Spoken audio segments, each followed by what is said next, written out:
Welcome to daily updates. एक controversy arise हुई थी जब प्रेसिडेंट संथाली समिट जो नाइन्थ इंटरनेशनल संथाली समिट है उसको अटेंड करने के लिए वेस्ट बंगाल गई थी। तो यहाँ पे जो प्रेसिडेंट द्रौपदी मुर्मू जी हैं उन्होंने खुद इस बात को संज्ञान में लिया कि वहाँ पे उनके प्रोटोकॉल को डिनाई किया गया। उनके प्रोटोकॉल को डिनाई किया गया और वेस्ट बंगाल के जो सीएम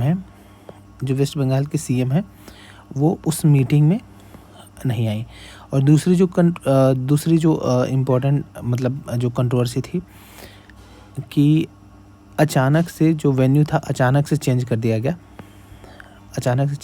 गया और ऐसे जगह को फिर चुना गया जो कंजेस्टेड था,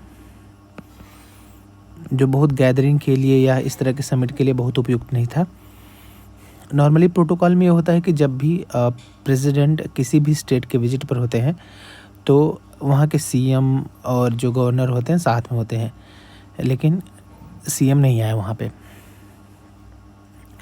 और दूसरी बात कि अगर वेन्यू चेंज हुआ है तो उसके लिए प्रॉपर पहले से व्यवस्था हो, ऐसा कुछ भी नहीं था। तीसरा जो प्रेसिडेंट हैं उन्होंने खुद कहा कि जो संथाल कम्युनिटी से जुड़े लोग हैं उनको आने के लिए रोका जा रहा था। संथाल कम्युनिटी के लोगों को आने के लिए रोका गया था। तो मतलब इस तरह की जो प्रैक्टिसेस हैं, अगर कि एक डेमोक्रेटिक कंट्री में ख़ासतौर पे जो वेस्ट बंगाल जैसे स्टेट है, तो ये डेमोक्रेटिक सेटअप के लिए, इंडियन फेडरलिज्म के लिए मतलब बिल्कुल ठीक नहीं है। प्रधानमंत्री का भी बाद में एक ट्वीट आया था, जैसे प्रधानमंत्री ने यहाँ पे लिखा कि PM Narendra Modi describe the development as shameful and unprecedented. उन्होंने कहा कि प्रेसिडेंट तो सबके हैं, उनको किसी भी पॉलिटिकल पार्टी से जोड़कर नहीं देखा जाना चाहिए और उनके पूरे प्रोटोकॉल का ध्यान में रखना चाहिए, प्रोटोकॉल को। तो ये पूरी कंट्रोवर्सी थी। कंट्रोवर्सी क्या है, अब उनको लगता है कि जो वेस्ट बंगाल के जो सीएम हैं उनको लगता है कि हो सकता है इससे पॉलिटिकल अलाइनमेंट बढ़े, लेकिन एक टाइम के बाद लोग अवेयर होते हैं और वहाँ पे जो टीएमसी की सरकार है हो सकता है चेंज हो जाए।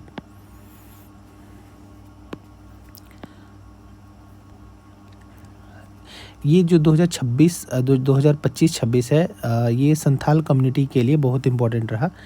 इसी वर्ष अभी तो जैसे 9th इंटरनेशनल समिट हो रहा है, इंटरनेशनल संथाल कॉन्फ्रेंस आज हेल्ड इन दार्जिलिंग में हो रहा है। 9वां वेस्ट बंगाल दार्जिलिंग में हो रहा है, 7 मार्च को ये हुआ था। और इसके अलावा जो इस साल के जो डेवलपमेंट है मैं एक बार बता रहा हूँ यहाँ पे कि 2025 में, दिसंबर 2025 में जो ऑल चिकी यहाँ का जो संथाली कम्युनिटी का ऑल चिकी जो स्क्रिप्ट है, ऑल चिकी, इसमें वहाँ का जो कॉन्स्टिट्यूशन ऑफ इंडिया का ट्रांसलेशन भी हुआ था 2025 में। यहाँ सिग्निफिकेंस द इवेंट 2025 में जो ऑल चिकी संथाली भाषा का जो स्क्रिप्ट है इसको तैयार किया था पंडित रघुनाथ मुर्मू जी ने इसको तैयार किया था 1925 में, और इस स्क्रिप्ट के भी 100 साल हो गए हैं। और दूसरा कि जो संथाली भाषा को 8वें शेड्यूल में शामिल किया गया था 92 में 92nd संविधान संशोधन अधिनियम के तहत 2004 में, 2003 में अधिनियम आया था, 2004 में संथाली भाषा को 22 भाषाओं की लिस्ट में शामिल किया गया था। और जो संथाल कम्युनिटी, जो संथाल बोलने वाले लोग रहते हैं मुख्यतः झारखंड, उड़ीसा, वेस्ट बंगाल, बिहार, इन राज्यों में रहते हैं। और प्रेसिडेंट द्रौपदी मुर्मू का संबंध भी संथाल कम्युनिटी से ही है। तो ये संथालों को लेकर न्यूज़ इम्पोर्टेंट थी। तो कहने का मतलब कि इस तरह से अगर एक डेमोक्रेटिक सेटअप में जो राष्ट्र के प्रमुख हैं, अगर इस तरह से अगर प्रैक्टिसेस हो रही हैं तो आज नहीं तो कल जो एक हेल्दी डेमोक्रेटिक कल्चर है वो कहीं ना कहीं वो छीड़ होगा, डिग्रेड होगा।